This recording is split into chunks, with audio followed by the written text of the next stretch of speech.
Hey there, fellow entrepreneurs. It's Megan, your queen of automation, and I've got something that'll revolutionize your business and your life. Digital Magic CRM.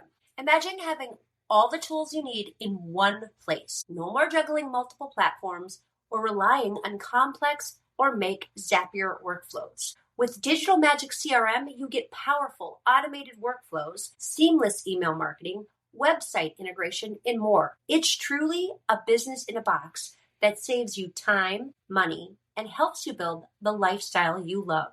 Ready to streamline your business and live your dream? Check out Digital Magic CRM and let's make some magic happen. Listen up, y'all.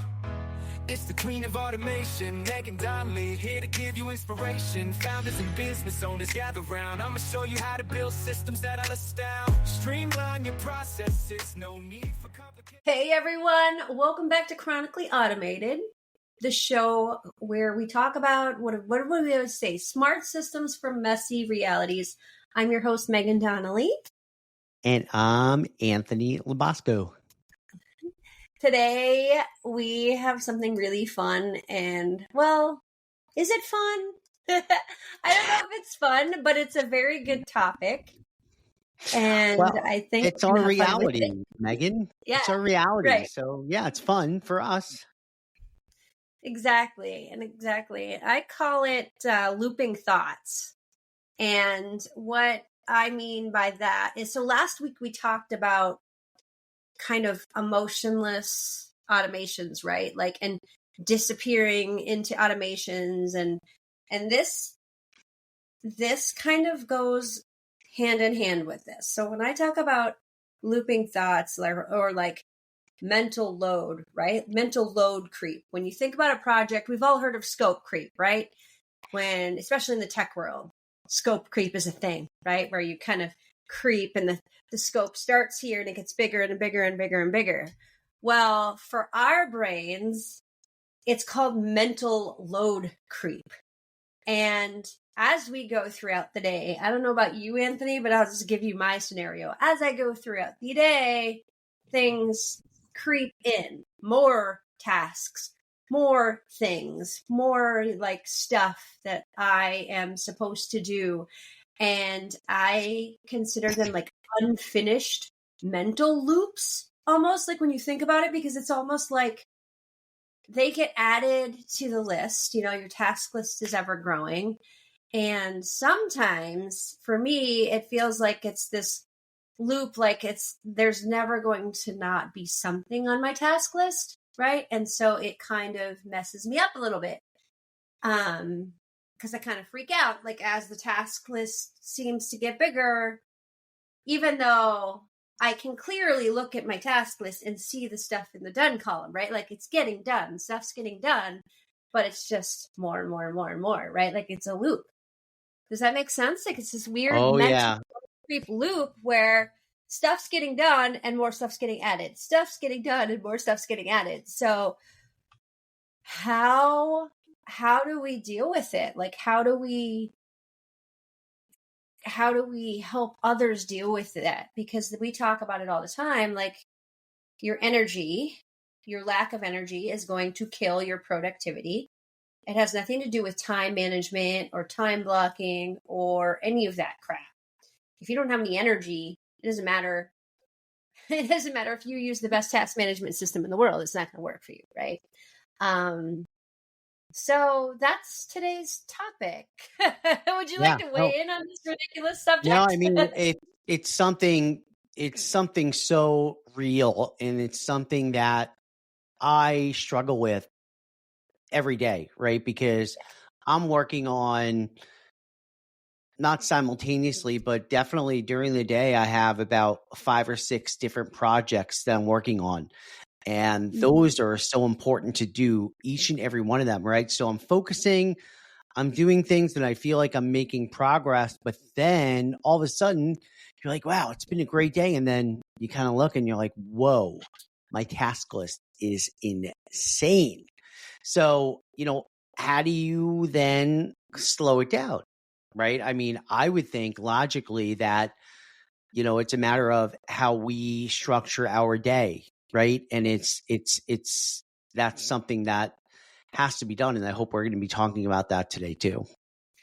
Yeah, yes, because I have a lot of what I think are helpful tips, at least for me, in dealing with all of this, because I don't deal well with those kind of loops where I feel like it's never ending. So the first thing that I do is I only, very similar to my email structure and how I check my emails, I only check that task in the morning.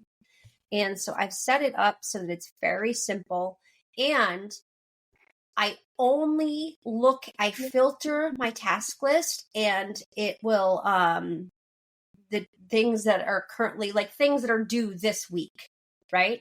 So I'll only look at things that are due this week, because I have stuff on there that's due next week and the month from now, or even today. And then I'll like focus on today only. So at the beginning of the week, I look at things that are due this week. At the beginning of the day, I look at things that are due that day. So like on Mondays, I'm looking at both. And then you guys are all going to laugh at me. And then I have this open here in one tab. And then over here, I have ChatGPT open, and I pull up the voice command, and I say, hey, Nixie, it's the beginning of the week. I need you to prioritize help me prioritize what I should be working on based on my to-do list. I want to focus on revenue generating tasks that are moving the needle for the business. And I literally sit and I read down every single task that's due this week. And then ChatGPT spits out, knowing what our business goals are, right? Because I've given it our business goals for the year, our 3 big goals, our 3 big whys. And then GPT spits out exactly what I should be working on and where my focus should be. And if I don't agree, like I'll ask more questions and say, like, why did you choose this over that? And so my GPT is a custom GPT that's been modeling off me for years. So like it knows me very well. I talk to it all the time. But if you're just starting out, you can still do this. Like GPT will still give you the right information. Like at the end of that prompt, when you're talking to GPT, you just say, if you don't have enough information, ask me questions about what my, business goals are for the year, whatever. Right. And so then GPT will ask you questions, and then it will still help you prioritize your list. It's crazy. It's crazy good. It's crazy accurate.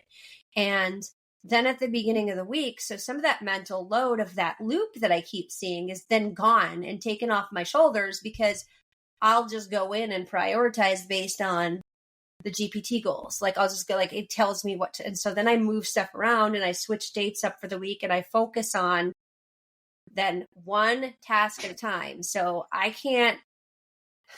know I say this all the time whenever we talk. I say this to people all the time. One task at a time, people. Multitasking is horrible, so stop doing it. Prioritize your list for the week, prioritize your list for the day, and then work on one task at a time until it's finished. I know that's really freaking hard because there's all these things coming in, but I'm telling you, I don't know what you have to do if you need music and noise canceling headphones or whatever you need, but one task at a time until it's finished. Because if you keep bouncing back and forth, it will take you 10,000 times longer. The other thing that you can do, well, actually, what about you, Anthony? What do you do? Like, how do you deal with, I know some of this stuff you and I are working through, but like with the systems and getting that stuff in place, but I do this with Slack too. Yeah, you and I have much different daily goals and weekly goals and things like that, right? Because as a salesperson, right, I pretty much know innately what I have to do every day. Right. Although revenue generating, everything I do has to be a revenue generating outcome, right? However, when you talk about multitasking, yeah, I mean, I do have a bunch of windows open and I am, focusing on one thing at a time. But then I will also have Teams open, because one of my one of the things that I do is they use Teams. We use Slack. There are many other things with LinkedIn, with Navigator, with, what I do is I time block. So from, let's say, but you're still doing like the same thing, like prospecting. Correct. Even though Correct. you're prospecting for 5 different accounts, you're still this is prospecting time. Exactly. This is email time. This is whatever time. So I feel like you actually do this pretty well because you're time blocking this stuff out. And even though it's for 5, 6 different companies in multiple places, it's still like, okay, this is prospecting, or this is like hunting, or whatever you want to call it, right? Like I'm ready to start a campaign in email. I think you do that better than I do. I don't do that well. Well, I think that once you have the framework and the flow and everything and the rhythm is so key to a salesperson, right? So when you're a sales professional, rhythm is the key. And the rhythm is prospecting, let's say, customer meetings, and then you're having, cold calling and outreach and all that great stuff. You can do it across 5 different brands or so, including one of my own, right? And what happens is that when you do have that rhythm, then you're able then to say, okay, cool, I needed to have this written down, but now I know that I'm going to send out 10 connections for. And by the way, then in the back of my mind, I'm saying, okay, well, Sales Navigator is only allowing me 150 a week. So, you have to be cognizant of, what you're doing on a daily basis. But again, coming back to DMC, that really does help me in terms of, okay, now it's time to cold call. Now it's time to do that. So now I have an auto dialer where actually we're getting ready for a huge campaign next week where I'm going to be making 1,000 calls next week, right? So that's about 200 a day that I'm going to be doing. And I'm really not too nervous about that because I have the script written within DMC. 2, I have an auto dialer. 3, we pre-populated everything in there in terms of the campaign and everything. So that's pretty much, on set it and forget it on automation. So for me, and then you can basically go in there and say, okay, well, cool. I have one campaign that's focusing, let's say, on DMC, or the other one that's focusing on company A, and you can organize everything.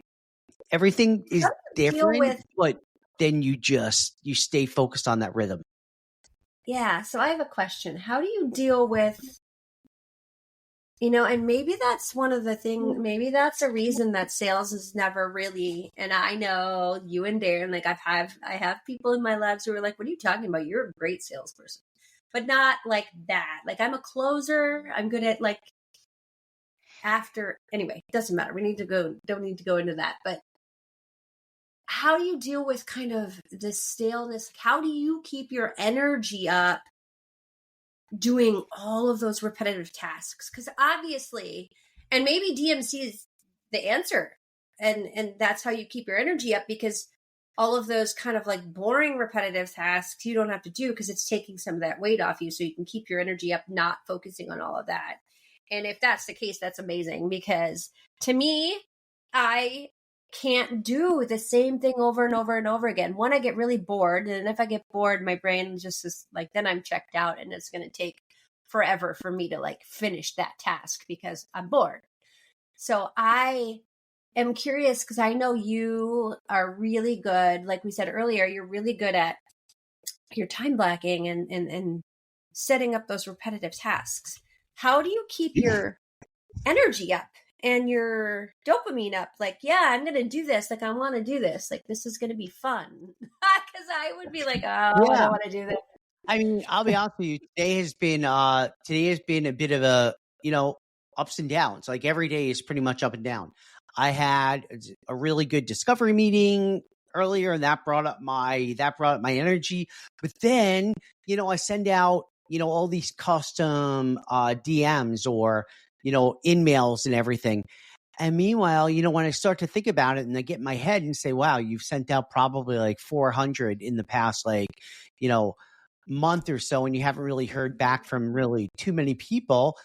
then, then that sort of brings you down. But overall, I think that, and what I've learned, especially from many of the sales organizations that I've been in, staying even. Now, for somebody like me that has multiple sclerosis and finally has been able to really focus on it and get better, not, get better at MS, because MS is, you can't, right. It's not going to go away. Incurable. But that being said, how you deal with it and everything like that has just been an absolute game changer in terms of me staying even. So the anxiety is pretty much out. However, when you talk about energy and everything, look, I'll be honest with you. I took a little 5-minute nap at my desk in my chair. When I get kind of tired, I say, well, I need to just kind of sit back. And honestly, 5 minutes, I sit down and I put my head down, and then boom, my alarm goes off. I wake up, I'm like, wow, I feel pretty good. So in that respect, you have to just know your time, and you have to know your environment that you're in. And that's why I'm in this purposeful environment to, have all that. So it's a matter of, look, staying healthy. And I think for everyone, staying healthy and being able to, be present, but also not really get in your head, and being able to get through everything on a daily basis, I think is a key. And really having a framework is what it comes down to. I'm telling you, Megan, my life, and you've seen me, very much, like, oh my God, when is this workflow going to be? I don't know what I'm going to be doing. And yeah, I do have my moments, but overall, once I now know that this is in place, I have a lot more faith in the system, and the system then feeds into me and my system, that I know, wow, this is all going to work out, and I just have to execute. That's all I do all day. So I think it's really important. Something that you said too is really important, is to like not get up in your head. And I think we talk about this a lot on these episodes with you and I together. We talk about this all the time, and I'm just going to sound like a broken record, and I don't care.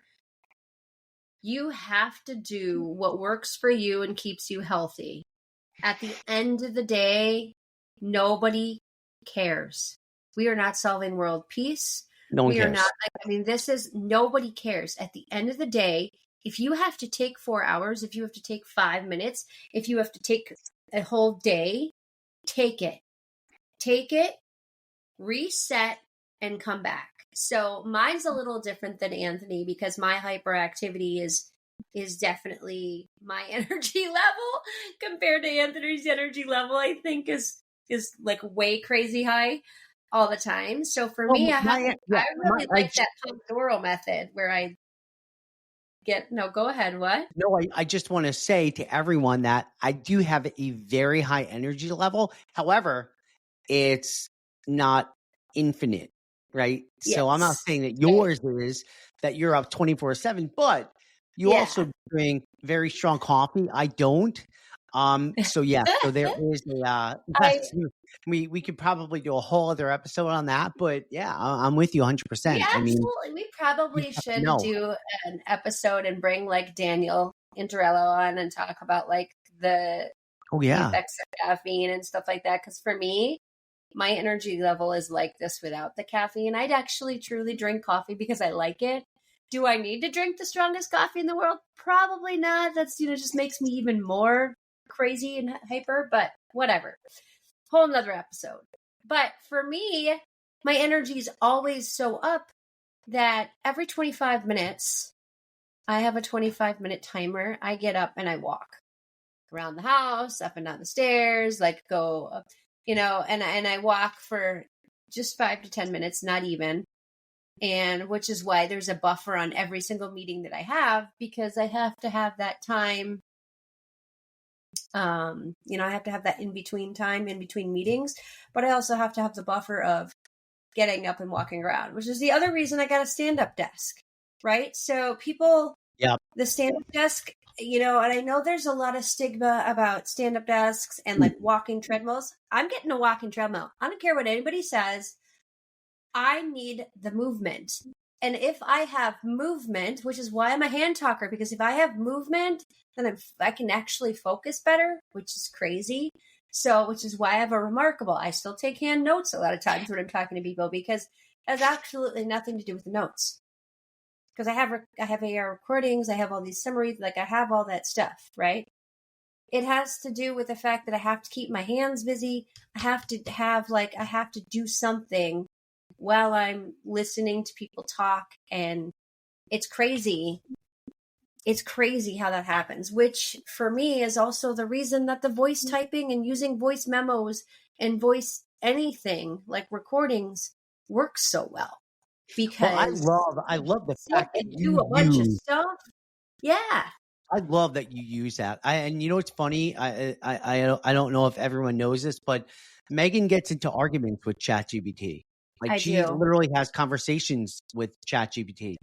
And I And think I that's win. brilliant. I think it's great because, I mean it obviously I say it's great, but obviously if you're seeing her and she's yelling at her computer and stuff, it's a whole different, Yeah, if I look a little but I'm just crazy saying, when like, I but that's still a very cool way of, instead of typing and things like that, you can think about what you're doing. So it actually helps you not only to focus on that, more of a conversation, but it's also a way for you to, I always think about you're organizing everything in your head as well, and you're regurgitating it. And for some of us, I think most of us, we kind of need that. So that's very cool. it's pretty insane. So I'm on this new kick now. I've decided that any meeting, and you might even see it happen on here, I'll use Riverside on my phone and we'll record some episodes while I'm walking, just because I feel like we need to promote that more, especially with people like you and I. So I've decided that from now on, I'm going to walk 2 miles a day. Walking, we're not talking like strenuous exercise. And when I get the treadmill below, it'll either be in the office or it'll be outside. Honestly, it should be outside, right? Like you should go outside and get some vitamin D. And so Oh yeah. any meeting that I don't need my computer for, I mean, obviously I'm a tech person and my entire business is around tech. So unfortunately, there are meetings where I just have to be at my desk because I have to show people how to do things and I have to do whatever I have to do. And I've decided that for any of those meetings where I don't have to do that, I'm going outside and I'm going to walk. I'm going to put my earbuds in and I'll have meetings while I walk around the block 2 or 3 times, and just get that energy and kind of dopamine. It still records. I'll still be able to get all the same stuff, but I think that the desk is starting to get to me a little bit, It's like, Yeah, and I need to go outside. I think that people also, our listeners, need to understand. Well, they probably understand that we are solopreneurs, right? So there's a lot, like, at least for me, it's very hard because I'm very much in growth and build mode and execution mode. So it's really hard to walk away, at least taking like, a half hour at lunch and everything, because I don't know when meetings are going to come up. And, the more client meetings, great. But I do make it a priority at the end of the day to do that. Like, you are 1,000% right. And you could do it as well when you're if you're going to a company, if you go into an office every day and stuff like that too, just work that into your schedule. Yeah. I think it's 100% worth it. I did it a few times. The goal is to try and do it every day. I'm not there yet, obviously, but I've done it 2 or 3 times now since I made the goal, which was was it Monday? I didn't even know. I think it was last Thursday that I decided this, and I put the goal in place. And obviously the weekends are a little bit different. I can do more on the weekends and walk because I don't work the weekends. But I think everybody should do this. Like, get outside. We're so chained to our desks, and I'm included, me included. I have kind of fallen into that trap, and you have to schedule your lunches, people. That's another good one. Like, Put it on your calendar. For me, the biggest thing I think is if it's not on my calendar, it doesn't exist. And I always forget about all of that stuff, like for my own personal health and well-being. Yeah. Put that stuff on your calendars. Like make that an actual habit where it exists. You have an hour nap for lunch every day. You know, a half an hour of that is to eat food and the other hour is to walk or do whatever. I don't know. So what other tips do you have? I love your tips because I definitely oh, the mental stuff. Yeah. So for me, obviously that is a tip too, is anytime that you don't have to be in front of your desk to do a meeting, don't be. Literally do it from somewhere else. The ChatGPT stuff though is really, really great. Like asking it to prioritize your schedule and stuff for you. The other thing too, the Pomodoro method that we were talking about sort of a little bit is if for some reason you can't get outside or whatever, I'm telling you, do that method of where you can start with every 15 minutes, but usually it's better to do it every 25 minutes or 30 minutes because all of our brains, whether we're neurodiverse or not, your attention span for tasks, especially when you're doing really, really large tasks. Like for me, if it's building workflows or if it's building a website or, like stuff that's going to take a little bit of a heavier lift and cause more stress, every 25 minutes on the dot, and you do this and you repeat it. You get up after 25 minutes and you walk around for 10 and then you come back and you do it again in 25 minutes and you repeat that cycle. You do it for 3 hours. And then you take a long break. So you take, 5-minute breaks after every 5 to 10 minute breaks after every 25 minutes. But then after 3 hours, that's when you take like your big break. You take an hour or 45 minutes, right? A big long break. And then you come back and you do the cycle over again. This is how I'm able to get through these sprints. And this is how I'm able to do the stuff and focus on one task at a time, because you have to be really mindful of the task you left. Honestly, I still use these. Anthony knows this because he sees me writing on sticky notes all the time. One of the reasons that I have sticky notes still is that I will write down the task I'm working on. And when I take my 5 or 10 minute break, come back, check it. And I only do that 3 times before I get my big long break. But then I always know the task I always know what I'm coming back to. It's weird. It's weird. Some people are going to think it's weird, but it works for you, right? Yeah, I think everyone needs. But it also helps you when we say focus on one task at a time. Do you know, doing this method, this Pomodoro method, the reason this works, it will help you eliminate multitasking, because you got 25 minutes where you're head down, focused on whatever the thing is. And then your timer goes off, you get up, you walk around for 5 minutes. So when you get up to walk around, you're already thinking about the thing that you just left, right? So you're not giving your brain, and this is without your phone, by the way, do not take your phone on your little 5 or 10 minute break. Do not take your phone. Because as soon as you take your phone, you're going to break this whole process, because then you're going to be looking at, what are you going to do? You're going to check your email. You're going to check your Slack. You're going to check your whatever. When this is supposed to be 5 minute, 10 minute, like get water, go to the bathroom, walk outside, look up at the sun, like whatever. Like this is not supposed to be check your other shit time. And then when you come back to your desk, you're still in the mind mode of that task. So you just basically do that until that task is finished. And then you move on to the next task and you do the same thing. I'm telling you, it is a multitasking killer, and you'll get more done. Because your brain needs breaks. People don't give their brain breaks. I think that's where that mental, like the whole like loop creeping and all of that shit starts to happen, is when your brain doesn't have a break. Yeah. I mean, that's exactly what it is. I'm not a scientist, but I highly believe that your brain is the biggest, it's the most important thing in your body. So why wouldn't you give it a rest? I don't know. You know what else we were going to talk about too, and I think that is very relevant to this conversation, is calendaring. We kind of just touched base on it, but you asked for other tips.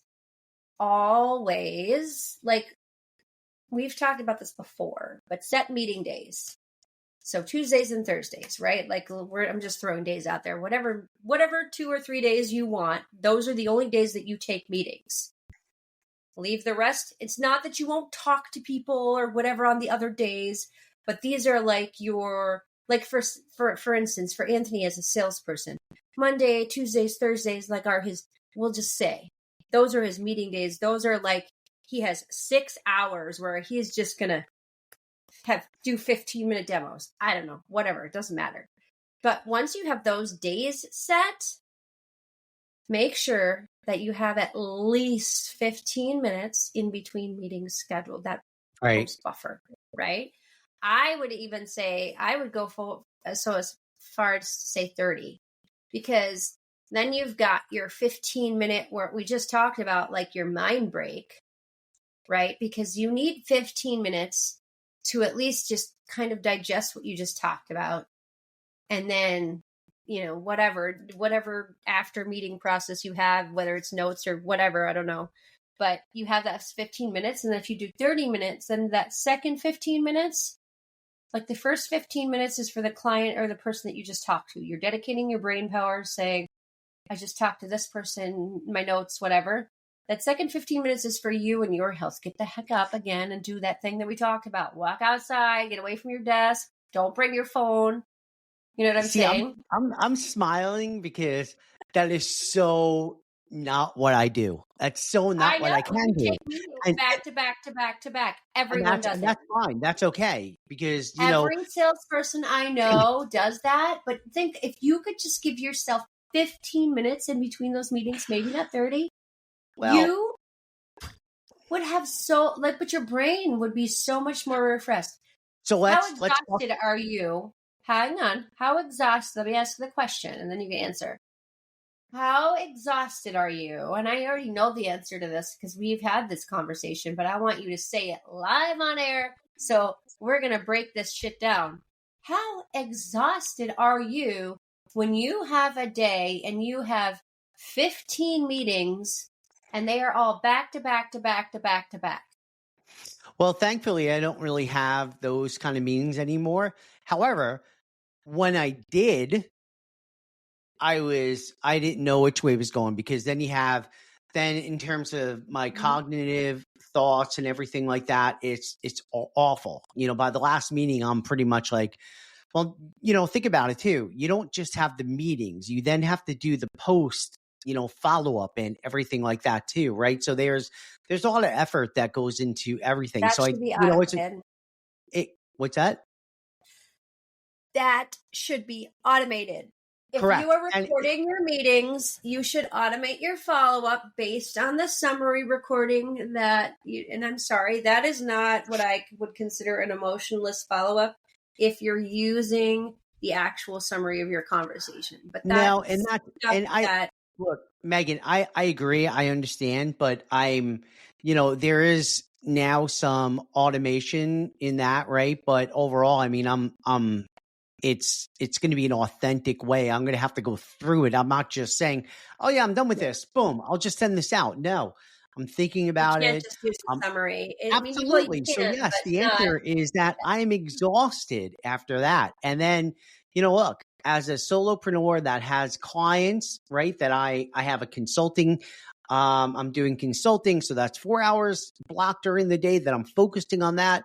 Then, the other time that I'm doing is with other sales calls and follow up and, business development, things like that. So, and I love that. I love the fact that I work out in the morning. I wake up 5:45, start working out, and then I go into my office and I just love it. You just go boom, boom, boom. That's why I'm napping sometimes, like for 10 minutes during the day at my desk. I would never. It's great. You just keep going. You wake up and you're like, whoa, all right, let me keep going. And that's kind of how things are. I never did the sales thing. That's got to be why I never did the sales thing, because there's no way. I would never want to do that. I would never want to talk Because I feel like you're always running late to something too. Well, Like, so let me give you a use case, a real use case. So next week is my goal is to make close to 1,000 cold calls next week, right? So, you're and crazy. yeah, I know I'm crazy, but well, I have to. And, I'm just saying, so that in itself, so it's a 4-hour span during the day that I can do that. How do I keep myself sane during that time? I mean, you obviously take little breaks. I think that is really where, when you literally are just cold calling and you're doing your thing and you have an auto dialer and everything, I think that's the method, Megan, where you work for a half hour, then you take a 15-minute break, then you get back. That is something I'm absolutely going to do, because I'm not going to sit here and make 1,000 calls. I mean, we know I'm not shy and I love to talk, but overall, I mean, that's something that is, that's definitely, that definitely takes a lot out of you, especially when you're still prospecting. You have to be, do your thing too. And then on top of it, I'm writing on LinkedIn and things like that too. So I have to keep my mind, somewhat, after dinner, somewhat. Yeah, it's crazy. That's crazy. I mean, more power to you. I think it's amazing that you're able to do it all, but it's crazy. And that's too, Well, you you know want to be what? able It's to gonna burnout. help. It's gonna help when we get all the systems and the parts and the pieces and the automations that we can, because that stuff helps, right? Like, then you don't have to worry about some of that mental capacity, which is why I think you're so energized, because we've taken a lot off your shoulders by automating as Big much as time. we can, and we're only gonna automate more. So that's gonna be cool. I think that's a wrap for today. Mental capacity is a real issue with just entrepreneurs in general, and even like CEOs and execs and stuff like that. You have to give your brain a break and stop letting everything in the world creep into your day. I highly recommend all of you go and try the GPT like prioritization, whether you use time blocking like Anthony, or you use a project management list, or you even have a project manager and they give you a task list every day. I've actually had that before as well. I used to have I had a deal with a girl in corporate America when I worked corporate. She actually worked for me, and this was totally outside her realm of things that she needed to do, like as my employee, because I would buy her Starbucks coffee every morning and get her something special. And what she would do, no, she would literally bring me my to-do list prioritized with like based on what we needed, our department goals. Because that's just not my thing. I'm going to work on what my brain wants to work on, and not necessarily in the order that it should be worked on, because that's just the way my brain works. So I have Andrea now that helps with that, but GPT helps me with that. And now that I know that I have to do it that way, like just being conscious of who you are, you do what you need to do. And this is for everyone. Every process is going to be different. Screw what I say. If it doesn't work for you, don't do that. Like maybe what Anthony does, maybe that doesn't work for you either. You have to find your own way. The only thing that Anthony can do is provide you with the tools and the resources that are out there and say, hey, this is what's available. This is how it works. This is how we can automate it. This is how we can how we can put it together for you. And that's kind of really, when it comes to this stuff, how we help people. We can show you all of the options. And then what I really do at the end of the day, fundamentally, and I think Anthony would agree with this, is problem solve. People bring me problems that they have within the business, and it doesn't necessarily even have to be automation, AI, content operations, right? Like running your business. And then we all put our heads together and we figure out a way to solve the issue so that it's no longer an issue. Like that's the end game. And for each and every one of you personally, that's your end game. When you're trying to figure out how to deal with your neurodiverse brain and you're struggling to get through all the shit, You have to do what works for you. Screw everybody else. Don't listen to the experts. There's not a blueprint. There's not a template. None of that shit is going to help you. Like, if that's not the way your brain works, you have to find a way that makes, helps your brain. And it's not going to be what Anthony wants or what I want or what Joe Blow from down the street wants or the guy sitting in the cubicle next to you. None of that shit matters, honestly. And if whoever's listening can get over that hump of, oh, I've tried all the coaching, I've tried all the things and the templates and all the timers and all the shit, you know what? You have to keep trying until you find the thing that works for you. But I don't know. It's never going to be cookie cutter. I can tell you that. Yeah. I mean, in closing, for me, and I'm not going to really go off, but this moment that I have where I'm, doing a lot of cold calling, doing a lot of prospecting. Yeah, I'm doing it on my own because I'm a solopreneur. But the goal is to do this. Those are revenue generating motions, right? Very targeted motions that I've learned a lot from Megan, a lot from brand build, a lot from, my sales experience as well. But I know that the end game is going to bring me in more resources so I can then use them to, help to guide me and support me so I'm not going to burn out. But for right now, I do what I have to do. And that's probably your plan as well. So again, do it your way. Absolutely. 100%. And I say it all the time, but it's one of those things where there's a lot of really good coaches out there. There's a lot of really bad coaches out there. And I think that the coaches who try to kind of fit you into, their blueprint, their mold, their whatever, in my opinion, that's really not the best way to do it. The coaching should be around the individual and based on what their brain needs to succeed. Obviously, the good coaches will do that, even if they have certain frameworks and certain things that they're using. They adapt it to the individual's needs. So that's it. That is all for now. Remember, everybody, operations, technology, all that stuff is only good when it works. And if you are chronically automated and you're dealing with neurodiversity, chat with Anthony and I, because that's what we do on a regular basis. And we will see you all next week. Bye, everybody.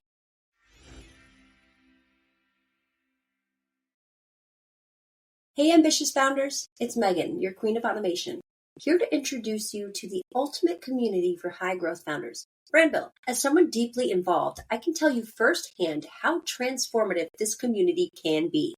Co-founded by Darren Mass and Nat Berman, Brandville offers top-tier business coaching, powerful networking opportunities, and all the resources you need to scale fast.